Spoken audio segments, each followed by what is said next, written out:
السلام علیکم ورحمۃ اللہ وبرکاتہ۔ اللہم صلی علی محمد وعلی آل محمد کما صلیت علی ابراہیم وعلی آل ابراہیم انک حمید مجید۔ اللہم بارک علی محمد وعلی آل محمد کما بارکت علی ابراہیم وعلی آل ابراہیم انک حمید مجید۔ اعوذ باللہ السمیع العلیم من الشیطان الرجیم، بسم اللہ الرحمن الرحیم۔ آج کا ہمارا ٹاپک ہے اسلام کی بنیاد کی چیزوں پر ہے۔ تو اسلام کی بنیاد 5 چیزوں پر ہے۔ پہلا، کلمہ طیبہ کو دل سے ماننا اور زبان سے اقرار کرنا۔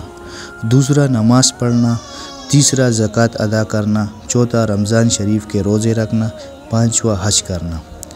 مسلمانوں کو کتنی چیزوں پر ایمان لانا ضروری ہے؟ مسلمانوں کو 7 چیزوں پر ایمان لانا ضروری ہے، جن کا شکر ایمان مفصل میں ہے۔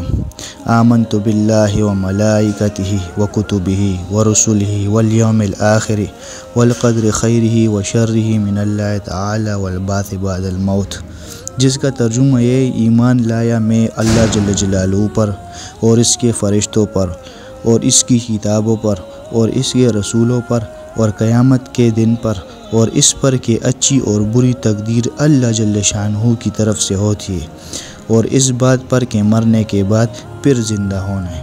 اللہ پاک ہمیں ان باتوں پر عمل کرنے کی توفیق عطا فرمائے۔